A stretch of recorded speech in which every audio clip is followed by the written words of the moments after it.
Welcome by this webinar, Creating a Powerful Business App Based on the Trigger Platform. Short introduction of myself. I'm Vincent Martini, Customer Success Manager at PragmatiQ. PragmatiQ is a consultancy firm specialized in no-code and low-code. We are also a proud power partner and trainings partner of the Trigger Platform. At this moment, we're creating multiple solutions based on the Trigger Platform. And we think the most powerful way to show what you can do with Trigger is to show it, because seeing is believe it. So Jesse from Trigger is going to show what you can create in a couple of minutes. So Jesse, the floor is yours. Go ahead, please. Yes, thanks, Vincent. Welcome everyone. We're going to build an application live today, but I first want to give you a really quick overview of what Trigger is, what you can do with it, and who I am. So I'm Jesse, I'm the co-founder. I mostly focus on product and marketing. The other founder is Mark. We've been working together for a long time, and my background is actually in software engineering. I have a master's degree in that, so I know a little bit about software engineering. I founded a couple of companies, all of them SaaS, because I like it. The first one of those was actually when I was 19 and still in uni. And with those companies, I've actually serviced customers that are enterprise with like tens of thousands of people, all the way through small, medium businesses, even those that were sort of at that point where they're hiring their first employees, which is really cool. But it gives a lot of different problems and challenges in the different companies. To show you a couple of things that Trigger has been used by is many companies, small and large, use it for a wide range of different applications. And what we're gonna do today is we'll actually discuss a couple of these cases. But yeah, there's many companies who've gone before you and have actually used Trigger for a wide range of business process automation projects. The important question, of course, if you're here, is like, well, okay, that's nice, it works for some company, but is it going to work for me? So to give you an idea, we have a couple of cases that I want to highlight to give you an idea of how widely it's able to be used. And the first one is Wickle House, which is a scale up that makes houses, well, basically out of wood and paper, and they basically wrap them around this intricate machine. And they said that instead of adapting the company to a standard tool, with Trigger, the tool adapted to the company. So they really use Trigger for their custom business processes. And basically it's for the CNC machines. If you don't know what a CNC machine is, it's a cutting machine that you place, for example, wood or metal in, and it will cut according to a drawing program, a part of whatever it is that you want to make. So when we look at their case, the Cnt Machine Planning, basically, so to plan the machine, the problem that they had was that their CNC machines were not optimally used, and that was an issue, and their parts logistics was not sufficient. So they actually want the CNC machine, which is a very expensive machine. They really want to optimally use that, and that was a problem.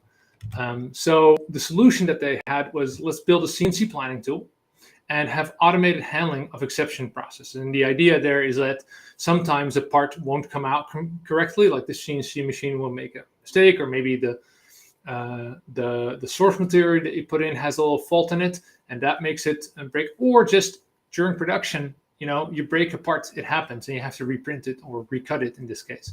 So they wanted to have a better process for that. So ultimately, when they created that tool, they got a more efficient and effective use of their CNC machines, which was the goal. Their production facility is now scalable, so they can actually take this process from one, let's say one factory, and actually multiply it to different places.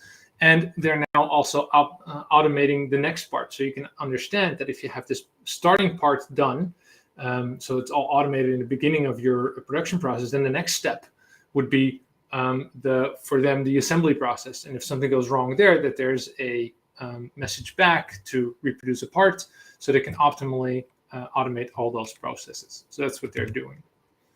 Another example, this is a case actually done done also by Pragmatic, so they know maybe more about it. So, you know, if I say something wrong, guys, then please jump in.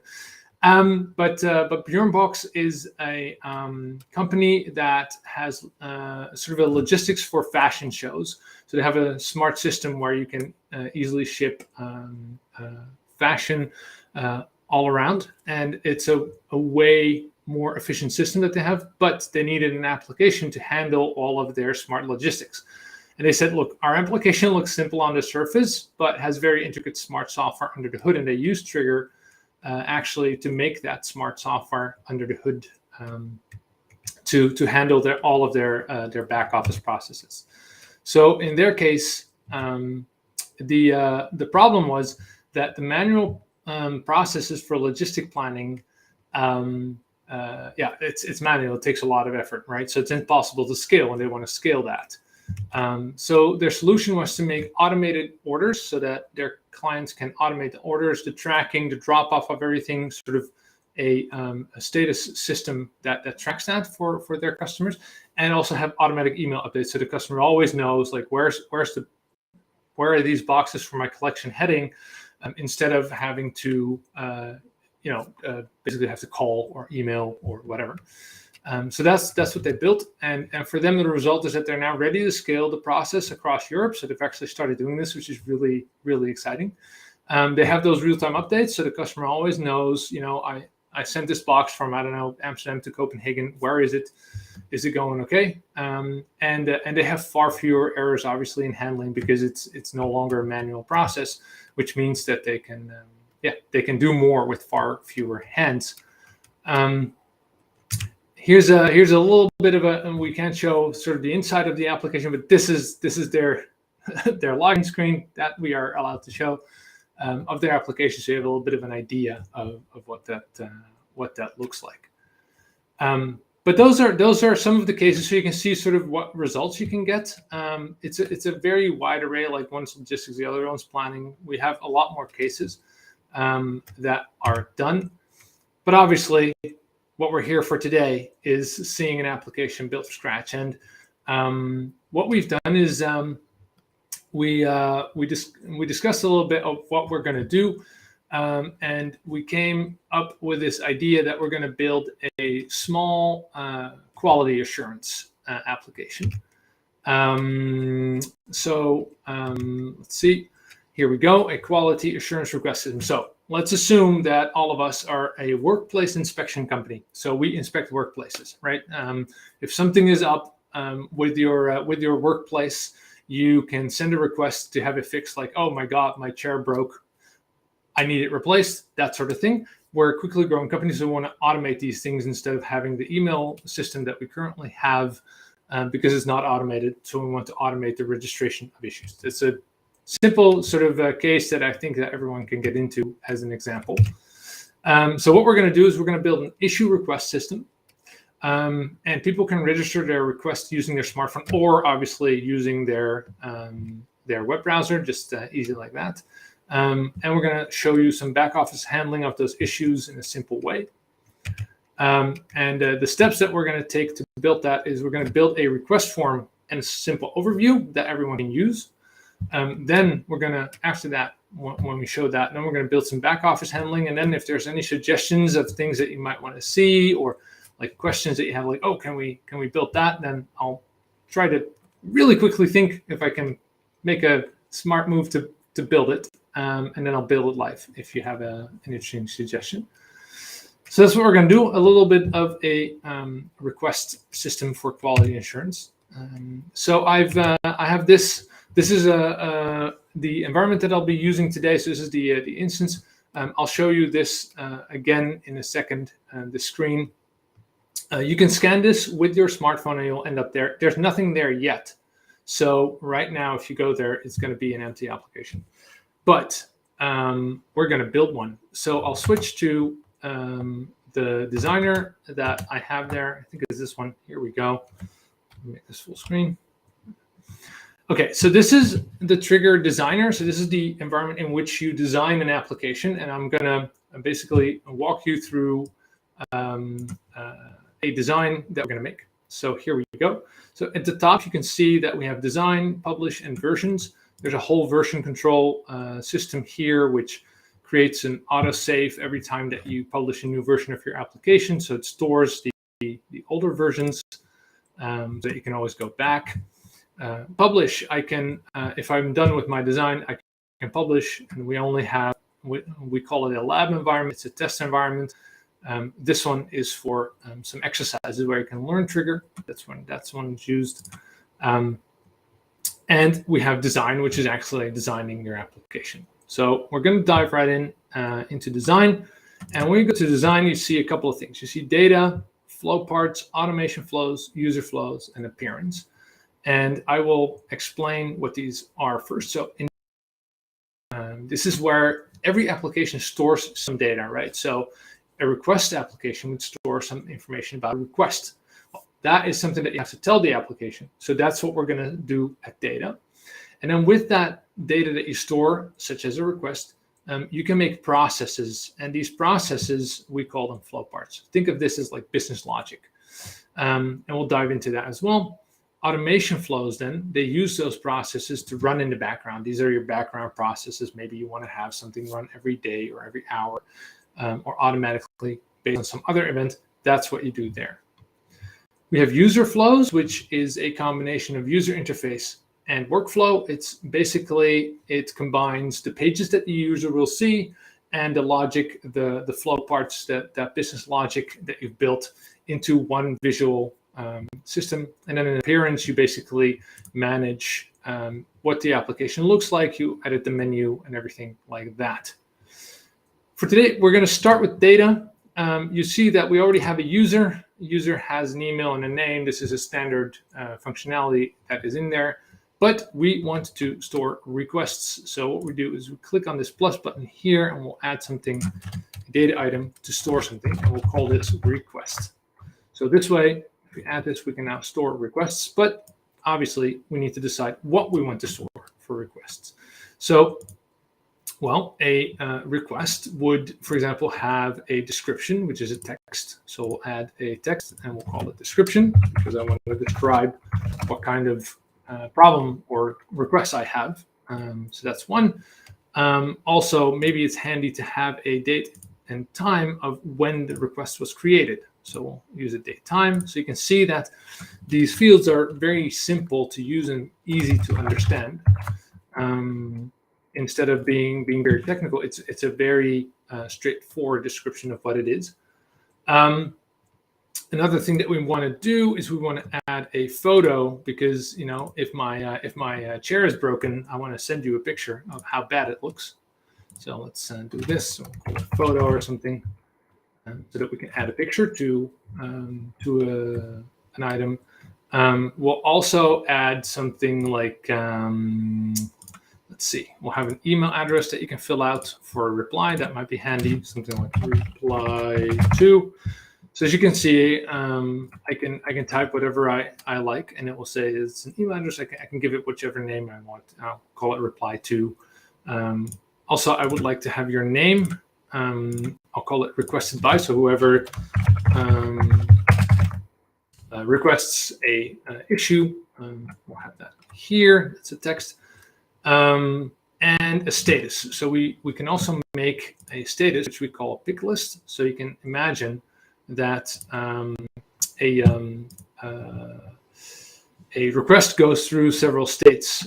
For example, new, and then it's in progress, and then it's closed. Very simple. We can always expand on this later, and we'll call this status so that we have sort of a status of our requests. And then ultimately what I want is I want some user in our system, someone who handles these requests. So everyone can issue them, but I want our back office people, that would be me, to be able to handle this. So what we do is we create what we call a reference to a different data item. So here, create a reference. And we'll say, so a user, right? I want to link it to a user. And then let's say handled by. And then Trigger will ask you, like, okay, so we have got this request and this user. How do they relate to each other? And well, a single request can only have one user. So we can only have one person handling it. Yeah, that seems good. But a single user can obviously have more requests that they handle. So we'll choose the more than one request there. And you see that the image here changes. You can even do if one request could be handled by multiple users and then they could have multiple, you can see that it shows you how that would work. But in this case, we have a single request with one user. One person handles the requests, but they can handle multiple requests. And then we also have to give it a name for the user,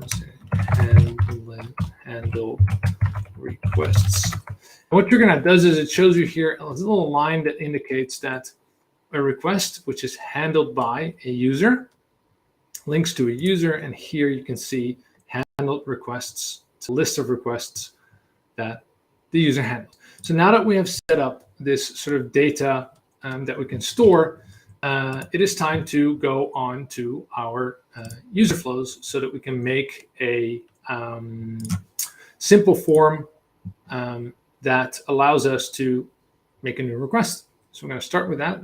We don't have any user flows yet. And remember that a user flow is a combination of a user interface and workflow. And you'll see really quickly why that is.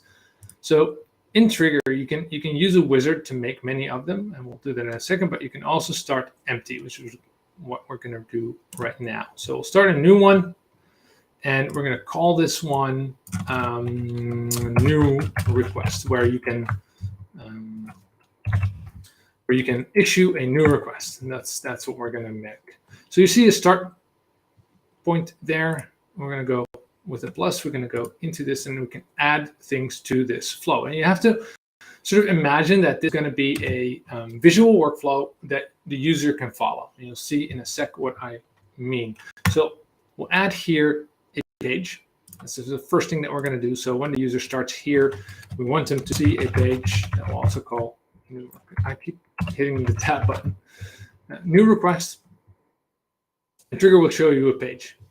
And then we're going to go into this page. And this is also interesting that I'll quickly show you. So Trigger will always indicate if something is not done or you've removed something that it requires to build software. So in this case, we cannot do this. We cannot go to publish. And if we say, I want to publish, it says, ooh, we have an inconsistency. Something is not exactly right.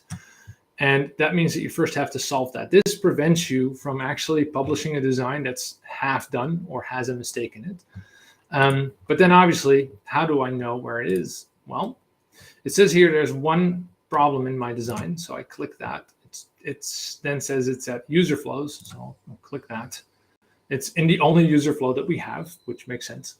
You can see that. And then I click it, and then this page is red, which means something is up in here. And as you can see, there's nothing here yet, and that is a problem. So we will be making a page here. So we'll add some content. And in this case, we'll add some form fields because you're going to be able to make a request. So I'll do it one by one. The first one that we want is we want to store someone's name in a request. So we're going to make a new request from this form. I'm going to say, let's say 50 should be enough for your name. Your name.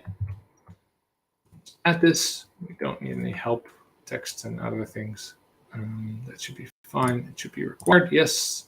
You can see that Trigger really guides you through this process of making things.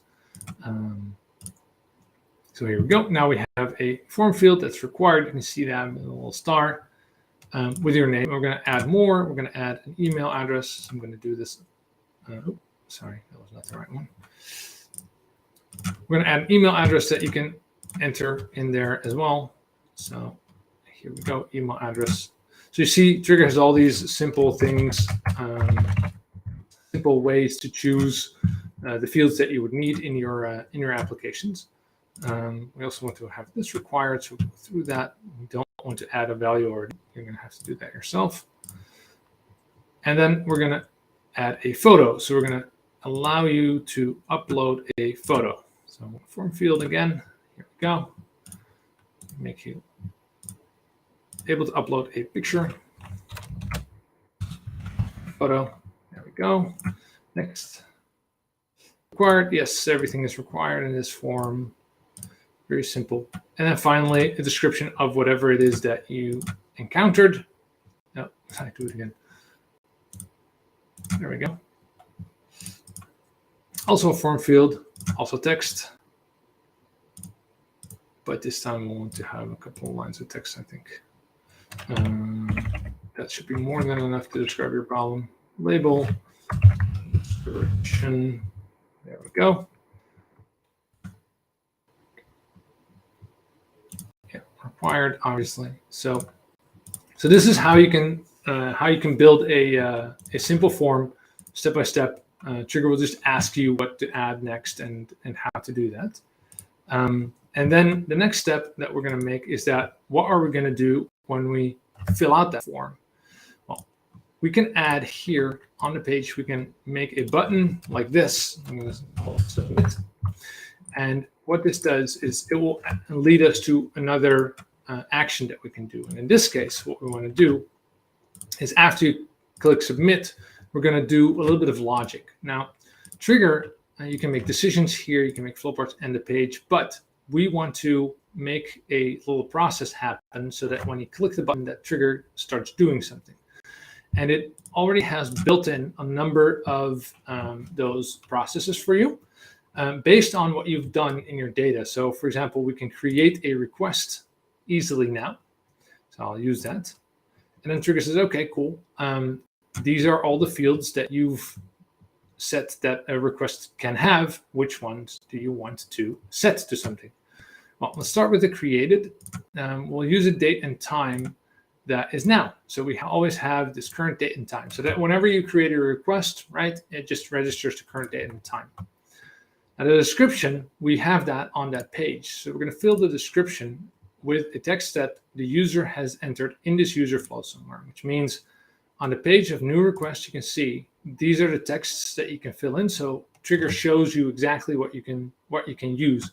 You might notice that, for example, the date is not here because the date is not a text. So Trigger helps you in making sure that you have a limited selection of things that you can fill in that will match whatever it is that you need to fill in. This makes it a lot easier and faster to create.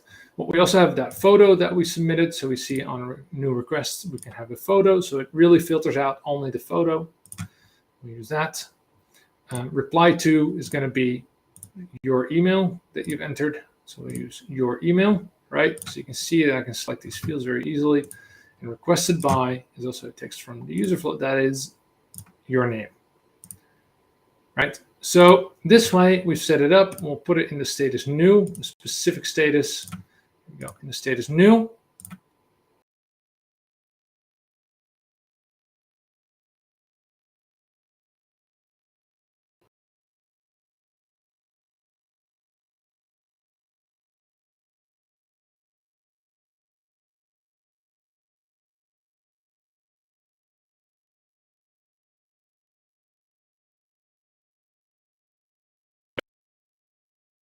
The stream.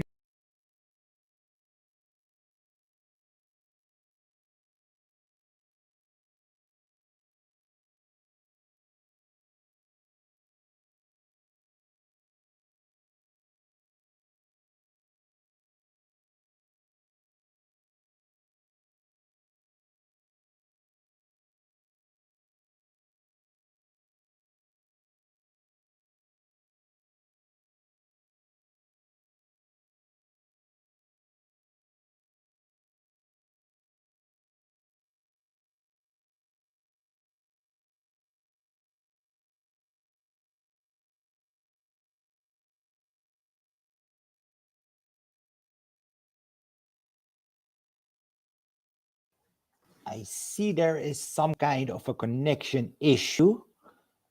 Yes, so he's returning right now. Just one moment, please. Hey, everyone. Yeah, he's back. So my internet decided that it's not a good time to do a webinar or something. I don't know what that was. But I've switched networks. I'll refresh. Yeah, so I'll do this again. I'm not sure where I cut off, but I'll just go. So we've made that page with the form on it, and what we're going to do is we're going to, after that, we're going to have this button say submit. Maybe some of this would show, but we'll submit the form, and then we can basically ask for Trigger to do a process. So it will execute a process in this case, and Trigger has all these processes built in based on also the data that you've already made. So it will create ones, and later on we'll actually probably make one for ourselves, but we're going to create a request here based on the form fields that we have. The first one is, so it says here, like, look, if you create a request, right, all these properties that you've added, you can set them. So we're going to start with the created one, the date and time that we want, and then we can just select dates and times. And the current date and time is always available, so we can just use that one. So that any request that you make at that moment, that date and time is saved. The description is also entered by the user, so we can say, okay, we have a text somewhere in this user flow, new request. That's that page that we have that form. It has a description on it, so enter that. And you can see that Trigger will actually filter out what you can do. So if I click the photo, then it will show you, like, yeah, the only thing that you can do really is the photo that you've entered on that page that we made. So we'll add that. Reply to is going to be the email address that you enter. So we're going to say, like, new request, your email, right there. There we go. And then requested by is the name that you enter in the form. So we'll select that one. Here, new request, your name. And then finally, we'll add a status. We'll set it to a specific status, new. There we go.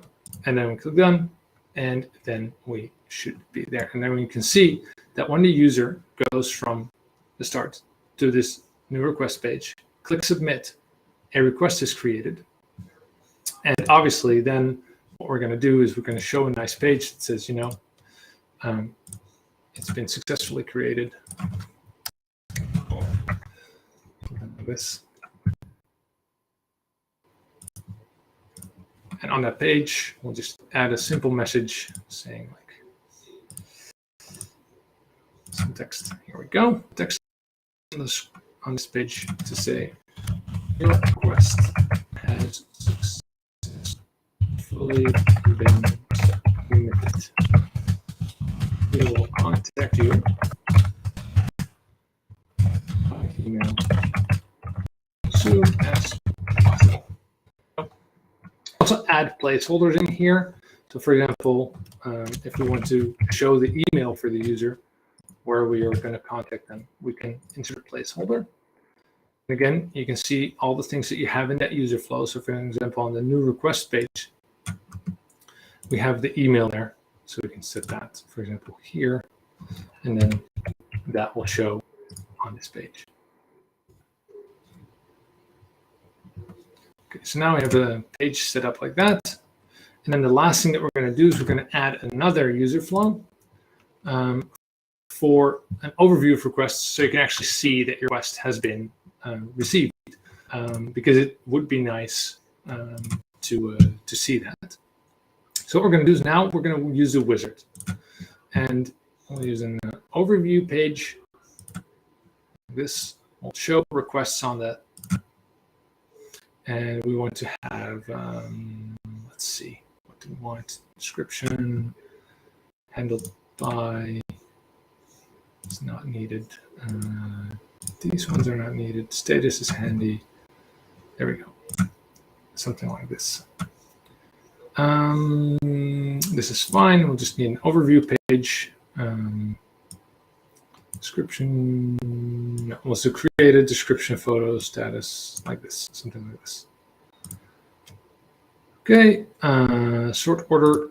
So now we can sort the items. So we'll do the latest at the top, largest to smallest, and we'll call this all requests or something like that. Okay, so now two user flows. And this all requests user super just made one page, and on that page you'll see that there's a table, and that table will actually show things from requests. So I won't go into that right now. We'll add these two. So we go to appearance, and then we're actually done with our first version of our application. So here you can see that we can add stuff. We'll add here. Let's see what we'll add. We'll add requests.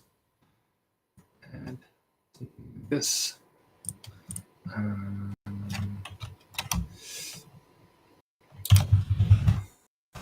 For lack of a better one, I'll call it request as well. And then we add our user flows. So we'll add the new request first so that people can add a new request. And then the all requests section underneath it. And that's it. Then it's in there in our menu. And we can go back here, go to publish. And now we can actually create the application. So when we click Lab Now, when we want to publish, it says, yeah, are you sure? Because, you know, it will be a new version. Yes, I'm sure. And now what Trigger does, and that might be different than other things that you've seen, is Trigger will actually build software. So it's actually writing code very quickly in the background and then publishing that code into the Trigger cloud platform so that you can actually go to the application. For those that might have a little bit more technical background, there's a Microsoft SQL database that's being created in the background. There's the business logic and everything is custom programmed by Trigger, and then it's all published to an Azure web server. So it's all automated by that one click of the button. You don't have to worry about all these things, and that's how it works. So now, what we can do is we can go here. So if you take your phone and you scan this, let's see if I'll also scan it myself. There you go. And you open that, you should see, and the first time loading, it can take a second because the first time that you access the application can load a little bit longer, but you can go here and then you can actually submit a request. The nice thing about this is when you have a form on your phone with a photo, you can, oh, I have to open it up for everyone to see. Okay, let me do that quickly. So since I use a different instance, there's already some rules, roles and users. So what I will do is I will create a quickly a role section that will allow me to issue that everyone can make that. So we'll go to user flows quickly. We need this anyway, and use the wizard again, and we'll quickly make roles and permissions. So you say this, call it roles and permissions. There we go. Add it to here. Admin. There we go. Add roles and permissions. And while we're at it, I might as well also add a users one so I can manage users. So we'll add another user for here. Users. There we go. Cool. Users. You can see how easy this is, and these flows are actually more intricate. So you can see it does a lot more. It's the same process. It starts, it loads roles, shows a page. You can click buttons, right? So it's just a more advanced version of what we built by hand, and this really makes it very quickly. In terms of development. Oh, wait, let me add this to the menu as well. So I'll add this users here, and this is actually it's an interesting thing. So when you publish something, Trigger will not automatically make everything public if you have previously set up roles like I have here, because that would be maybe a security issue because Trigger doesn't know whether you want to have that open or not. So it actually means that you have to tell it that it should be opened up. So that is what we'll be doing. So again, we publish, and Trigger will actually keep all the software that was already there, but it will just expand it with new features. So that's just what it will do.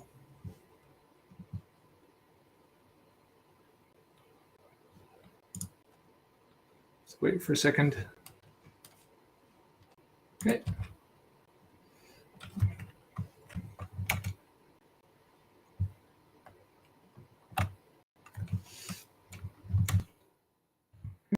Let's see. This is me loading the application right now. So.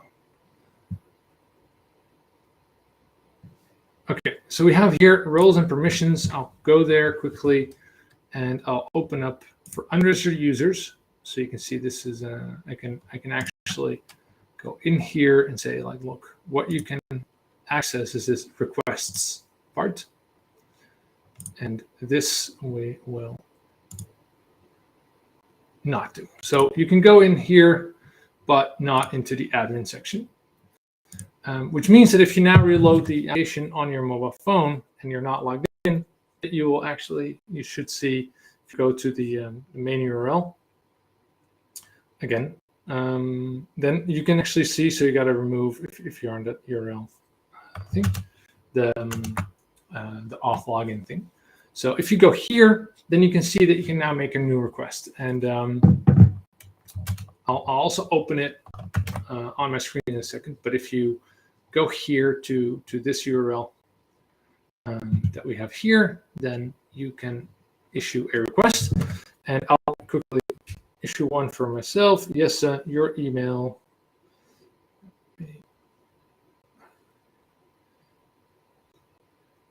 This.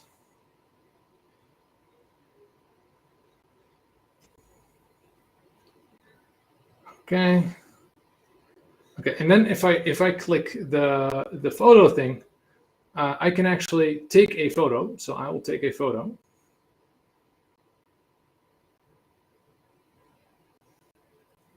I'll use that.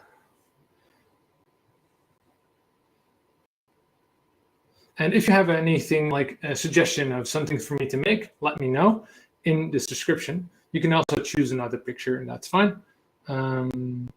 Please hurry. Please show more. Here we go. Submit.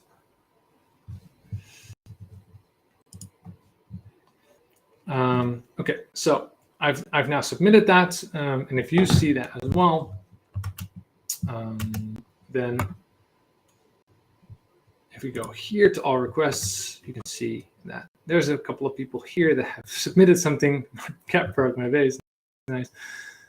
So I have this one here, which I have. Now there's a couple of questions, so I'll dive into those at first. But you can see that when we enter something as new request, right, it shows up here. And the next step that we'll do after this, and I'll answer some questions first, is that we'll actually make that back office handling. Someone asked, like, what language is the code generated in? Well, I can answer it. First of all, it doesn't matter, right? But in any case, it's C#, it's JavaScript, it's SQL, T-SQL, transaction, it's for the stored procedures. No, you cannot access the generated code, so it's a fairly long question. And you cannot add your own code. So the reason that we do that is we believe that you should really have no code. So that means not a single line of code you can add yourself, which has downsides, but it also has a lot of upsides. And many of the upsides are that any update to our platform, you immediately get the latest version of the platform automatically without having to worry about anything breaking down.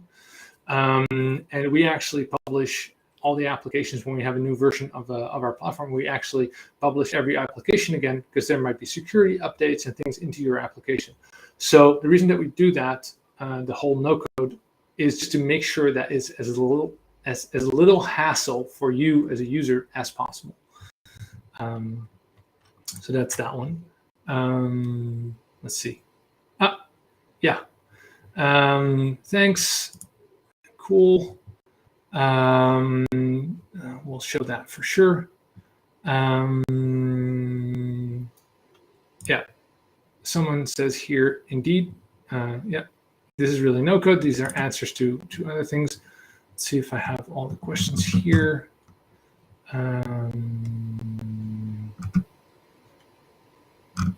Yeah, the connection issue.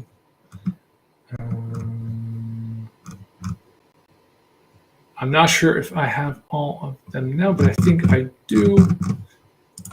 Let's see.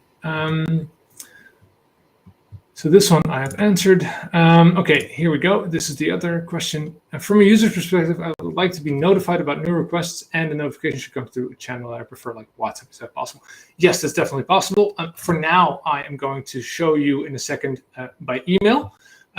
But you can hook up Trigger to like Zapier. You can connect it to other systems, and then you can definitely use WhatsApp. You can use whatever you prefer, basically. So that's definitely possible. So I'll show you the email in a second. How easy and how good can Trigger be used to build a front end on top of a low-code database like Xana or Beckman? Do you think it's better to use Trigger own data? I would always use, in this sense, Trigger's own database. Obviously, you can sync data, etc. But the reason that we do that is speed of the application. So anytime that you have to transfer data or get data from another system, right? Because of such a big abstraction in Trigger, so Trigger is extremely easy. That makes it fast, but it also has a downside. The downside is that if you abstract that far away, you have to gain the performance back. And we do that by having all the parts of Trigger, so like the database, the processes, and everything on our own platform and in our let's say stack. So yes, you can definitely do that. So if you have certain processes there, you can definitely make a separate application. But what we usually see is in this case is that it's a bigger backend system, for example, that is more rigid. For example, low code or something that they are like, okay, that works well, but now we want to have, for example, a department or something else, a smaller area to really make a specific application. And then they use Trigger for that because it's very flexible. And then they would just have the data in there, but part of the data. So yes, you can do that, but I would definitely use Trigger as the entire platform and not mix it too much unless you already have a system right there. But for one application, I would always use Trigger, its own database. Going in there, let's make a quick change to the backend here. So I'll switch back to my designer, and what we're going to do is basically I want to have a list of requests where I can pick it up, and that means that sort of to link it to me. So that's going to be fairly simple. So I'll have a new user flow here. I'll start with an empty one just to show you again. We'll name this new requests.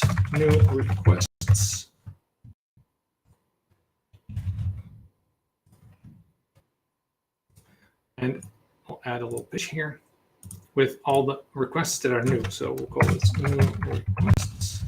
And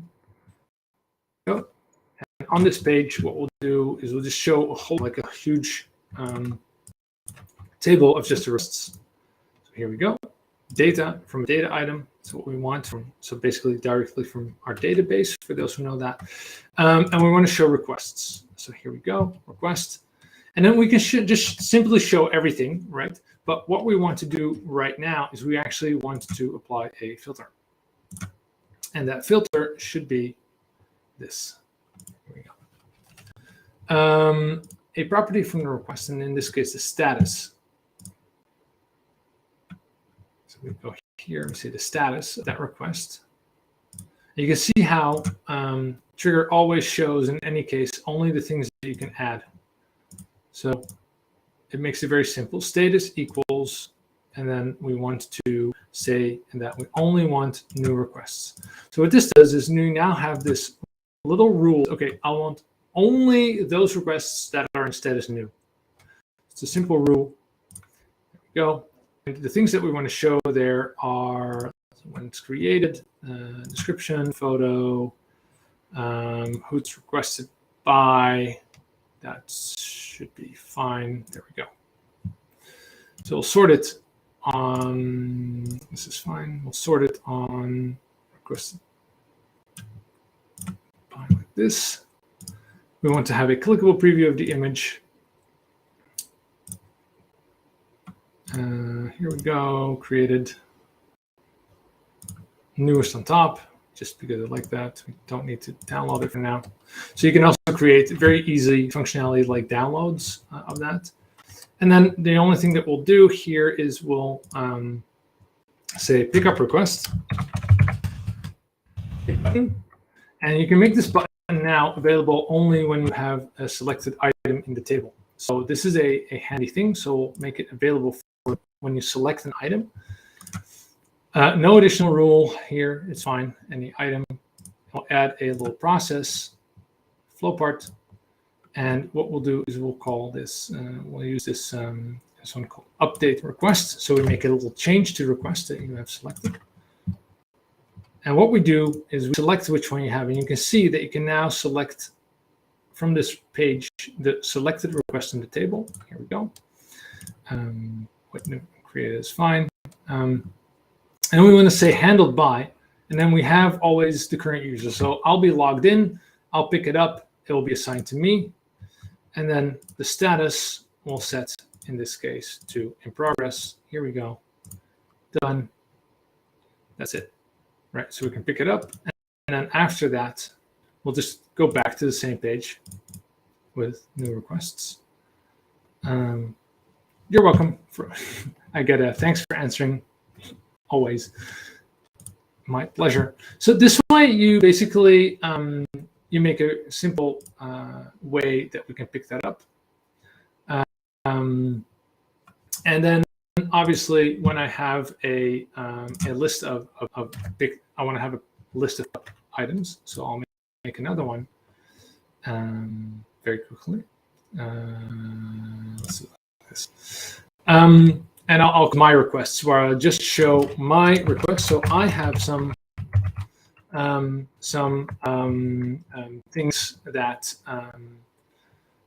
that I want that I've picked up. So my requests is what I'll call that, and I'll just have a table with the ones that I have picked up. So I'll do the same thing. Yep. And in this one, what we'll do is we'll do the same thing. So what we'll show in here is again a block, but we'll show only my requests. So this way you can make like screens and make them in different stages. Basically, I'll do it in a slightly different way this time. So I'll have a request here, data from the user flow, right? And the current user actually has that handled request. Remember that back in the beginning of the webinar, I made this link between user and request, and we called it handled requests. So I can just show which ones I'm handling. So here we go. Actually, you know, I'll do it differently because we want only the ones that are in the open state. Let's make it like that. So we'll use requests and we'll make a filter for that. That may be different. But in any case, so you can even get like linked data that way. And this is a really easy way for making a multi-tenant system. So for example, a system where every customer only sees their own data. In this case, we'll do the same thing. So we'll say request property, and then we'll say that handled by is equal. And again, you can see that trigger really only shows what is compatible. Current user. So I can select anything. This is the only thing that's compatible. So, yep. And we only want those in, let's say that the status has to be in progress, so that we have that as well. Here we go. So we'll say that that is in progress.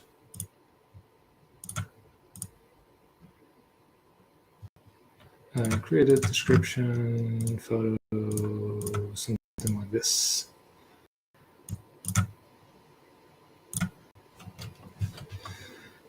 this is fine. Also good.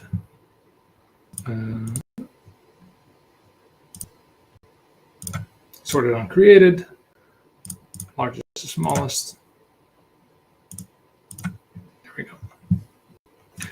Okay, so now what we want to do is we want to answer the request. Let's put it like that. So we'll say answer or something like that on the button, and we'll apply it to an item.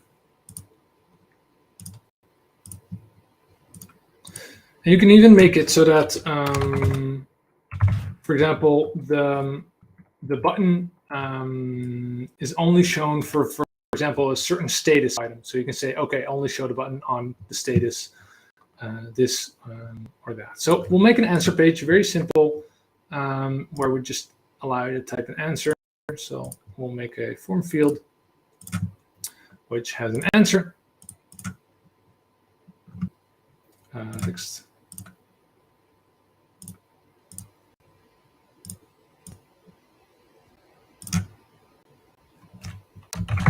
Answer. Oh. Oh. Text. Should it be required? Yes, it should be required. And here we go. No. Okay. And then from there, we want to go on. But in this case, what we'll do is the first step is we'll say like run. Or send answers maybe nicer, right? Send answer. So now we'll submit this form, and we said that no additional rules. Here we'll add a new decision. And the first step that I'll do is again one flow part to update the request, and we'll set it to answered because we're going to set it as answered. So we'll again select whatever I have selected on that page, and then we'll set the status to closed. Here we go. But we also need to obviously actually send the answer. So for that, we're going to make our own little flow part with more logic. So we'll go in here and we'll make a new flow part. So you can see that these are all light gray. I can't edit them because they're built in. But if I go here and I say send answer or something, send answer, go. We can make our own process. So a process like this, it will have some inputs and some outputs if you want. So we'll start with an input. And the input is going to be a data item of a request.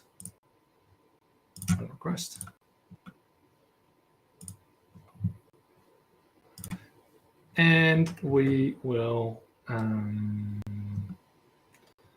have an answer. Let's say text. Any text.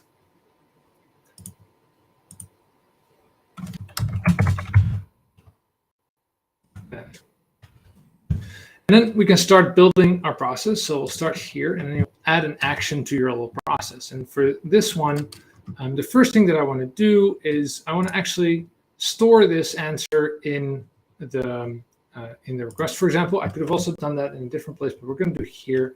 So we'll edit the request. That's the input. And then we'll say, okay, what do you want to do? Well, oh, don't we have an answer? Oh, we didn't do an answer there. Okay. In that case, we're not going to do that. I thought I had an answer field there. I can always make that, but what we're going to do instead then is just immediately send the email. Email. Here we go. And we say hi, and then we'll enter the name. So we'll insert solar. And then from the inputs, from the request, we can select where's the name requested by.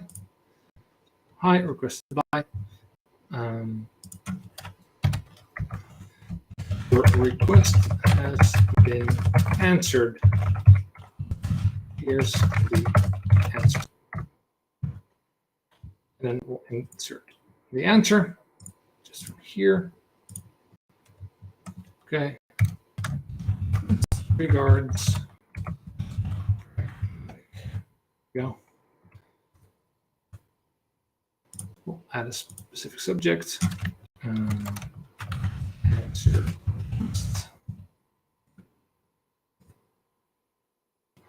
And we can send it to the email address that we've stored in that request. So you can see here the reply to email address. We'll send it to that. And we'll send it from here. There we go. Well, we can add an attachment if we want. So, for example, what we can do is just for fun, we can send you back the photo, for example, of the thing.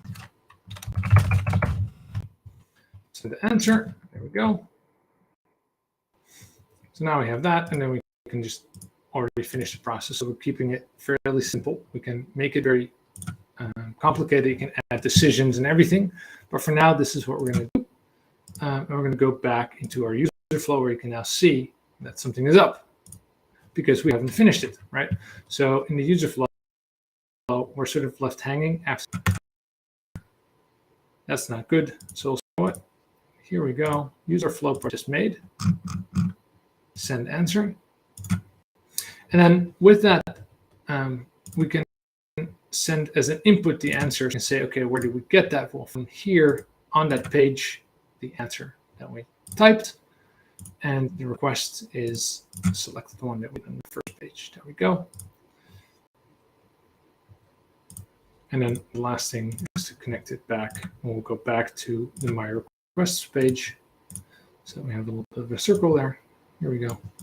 So now we have a page where we can answer requests. We'll add them to the menu again, and then I'll come down to some options. So here we go. Let's see. Add them here. My requests and new requests. Here we go. We have to obviously again publish. Here we go.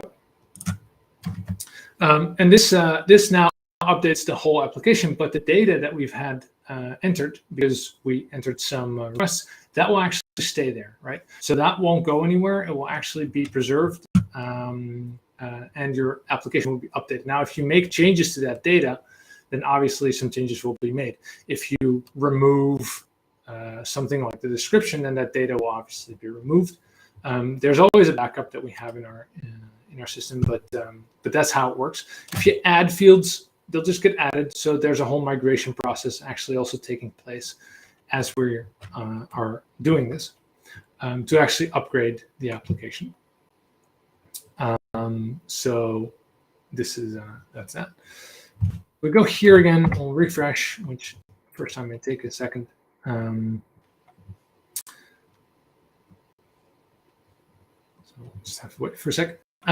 So when we have the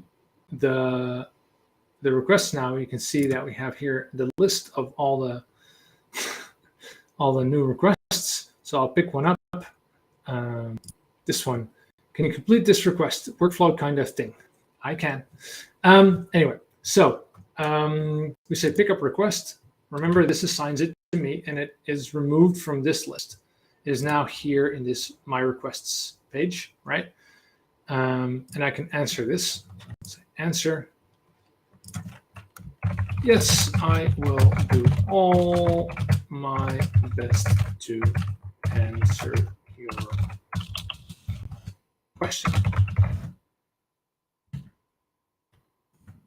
Send it, and this is now the email sent, and the status is changed to closed, so it doesn't show up anywhere anymore, except for here at the all requests. I think we still have it here. You can see that it's now closed, right? So this is how that works. Bart will have received an email, and this way we can pick other ones as well. So you can see here that yeah, this is sort of how we can pick up requests. I may have sent a very large picture. I was trying to click that. So to show you a little bit more, like maybe workflow, we can say that maybe we want to, because I like that question, maybe we can make a automatic handling when it's in a certain category, for example. So let's say that we have a request and it has a category. So I'll add a category here. I don't know. this might work. IT chair desk. These are the best categories that I can come up with right on the fly. I won't do custom sorting because it's fine. Proper name is category. Category. Okay. Now, when we enter a new request, right? So here at a new request, we want to also add the category. So what we do is on that request page, we'll add the category as a field. So form field. There we go. And it's a pick list, and it is the category pick list that you have to enter. Any item, category. Oh. Yeah, and what we do then, yeah, it should be required. Do not refill. Oh, all fine. Okay, so the category, we have to also store it with the request that we create. So this is important because obviously here we want to have the category from this. Here we go. And what we can now do is we can say, okay, so we create the request, but maybe here, if it's a specific category, we want to maybe do something else. So let's say that this request, or actually here the category just that we've entered, we'll make a decision in this category. So you can make all these decisions. Fred has to go. No worries, the recording, you can see the rest. You'll see a little bit of this as well. Thanks for joining in any case. Also, yeah, like John says, on the 2nd of November, there's a no-code, low-code summit. I'll also be speaking there, hosted by Pragmatic in Utrecht in the Netherlands. If you are able to come, it's really cool. There's really cool speakers there, and not just me, but like way cooler than I am. So make sure that you're there if you want to learn more about this. And yes, John, I'm talking about you. So the name for this decision that we're making here is, let's say this is the, let's call it which category, just to, oh, come on, type. Okay, so which category? Here we have this little thing where we say, okay, which one is it? And now if I want to assign it to me, I might have to make a little process to assign something to me. And so I'll make a very simple one that says, I'll make a process that says assign to yes, something like this.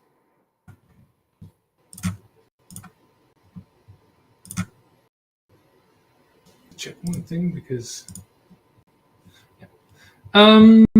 So we will, no, wait, we have to add an input, a request. There we go, just a request. It's an input because we want to have a request that we can now automatically assign it to me. So we have a request here. We say, okay, we have to find this this user. So we're going to look up at some data, a user, and we'll say that the user property name. I don't have many users in there. Equals. So this is the simplest, fastest way I can do this. You would probably make it a little bit more advanced if you would make it in a production system. But let's say that we just want yes. Single user. Here we go. Me. Rico has to go. That's.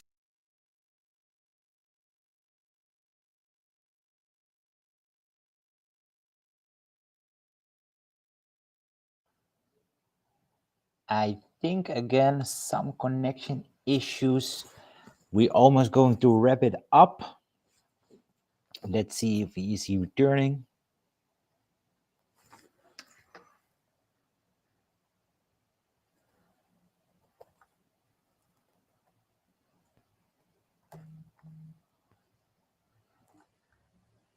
Yes, he's back again.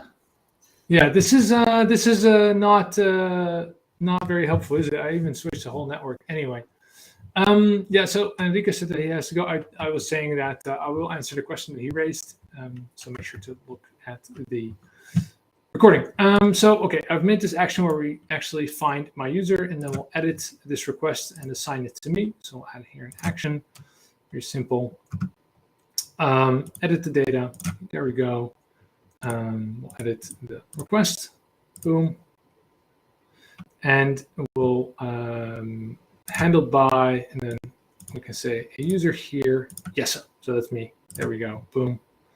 And we'll also immediately put the status in progress because it's now been assigned to me. There we go. Next. Assign.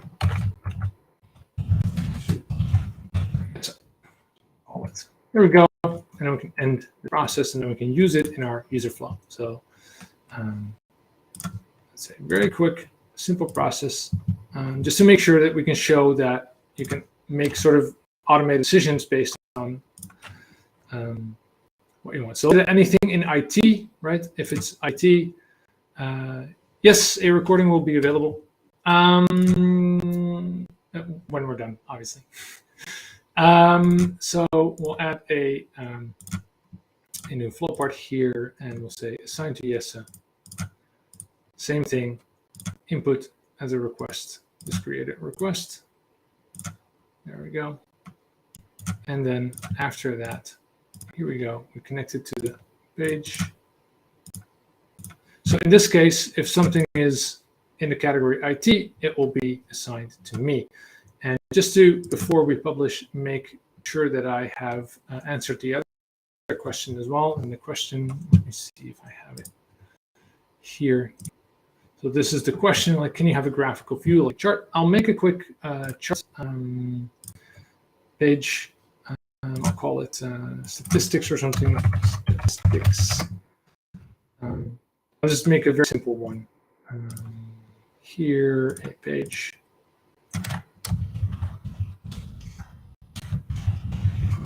Statistics. Oops. Add page. Let's add like one big chart here. Chart. Pie chart, for example, based on request. And we'll show the status of the request. And we'll just show all data. Very simple. Single series, that's fine. It's also good. There we go. So we'll have a request statistics page, which shows division of all the requests. So here we go here. And then we'll publish again. So that's a fast one to make. And then I'll show you that in the application in a second when it's published. So what we've done now is that when a item is in the IT category, right, it gets assigned to me automatically. Now you can do a lot more. Like you can make many more of those decisions and automated processes like that, where you have a certain status or a certain moment or a certain date of time. You can basically make this dependent on your own custom process and make those decisions based on how you want to handle a certain thing in your company, which means that many of the processes you can actually handle them, I would say, sort of on an exception basis, where you can only show those items that actually need manual handling in a list for workflow, but the other ones that you can automatically do, you can just automatically handle them in the background, and that way it's a lot faster. Yeah, so this is the screenshot that I took of my desktop and setup there. So let's refresh this. And we will have a couple of new options available. So one is the statistics. Yeah, here we go. We can see that we have one closed item and still have 5 ones that I should actually solve, right? So we have that division there. And remember that when we had a new request, we now have a category.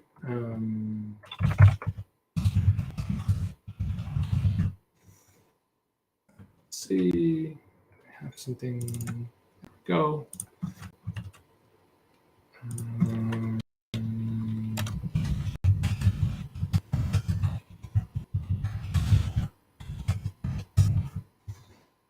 And if we select IT here, we submit this request.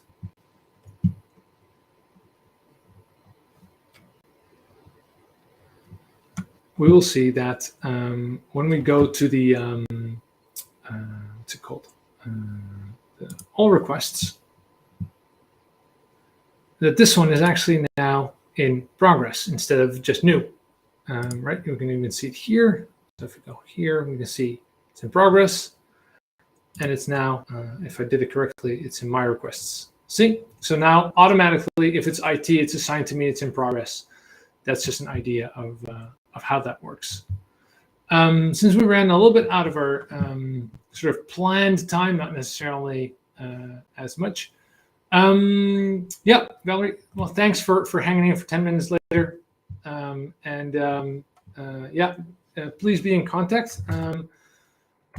As we said, Pragmatic, you can email Vincent. You can contact him at.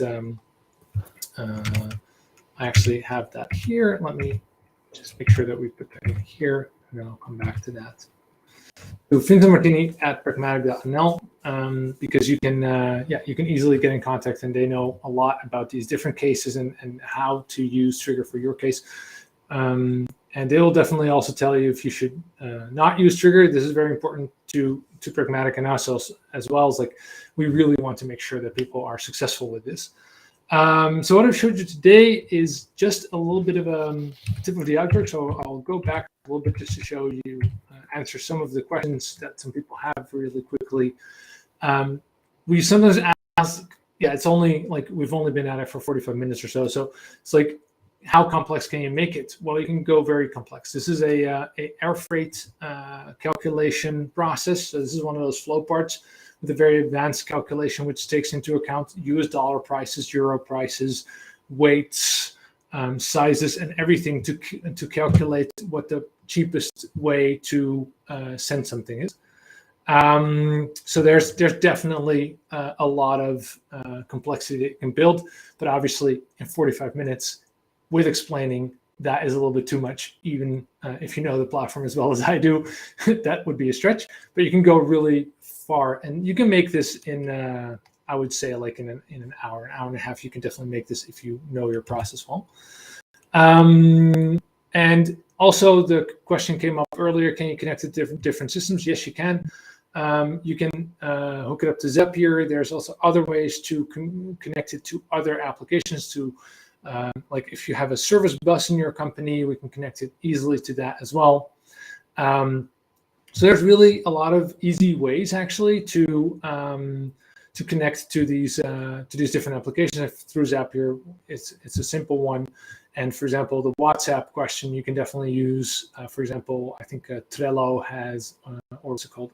Twilio, sorry, has an option to send it so you can have it linked to Twilio.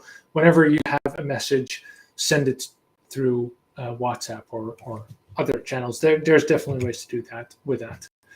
And also, many of the today we started from scratch, but when you contact Pragmatic, they won't start from scratch all the time, because these are some of the templates that we have. They have their own ones where they have, let's say, the basis of a good application, or so that they can really quickly help you get up to speed with your application with the basics already in place, so they don't have to build that obviously every time anew, which further increases the speed at which you can do that. I think that I've answered the questions for now here. Again, if you want to get in contact with Pragmatic, vincent.martini@pragmatic.nl, and make sure to join the low code no code conference in Utrecht if you are able to on November 2nd. I'm looking forward to that a lot. And I'm sure that Vincent and John are also looking forward to that. Vincent. Thanks, Jesse. Thanks for showing a lot of Trigger. Thanks for attending. If you got questions, you see my email address. We also made some connection during the webinar on LinkedIn. So keep in touch, and thanks for your time, everyone. Thank you. Bye-bye. Bye-bye.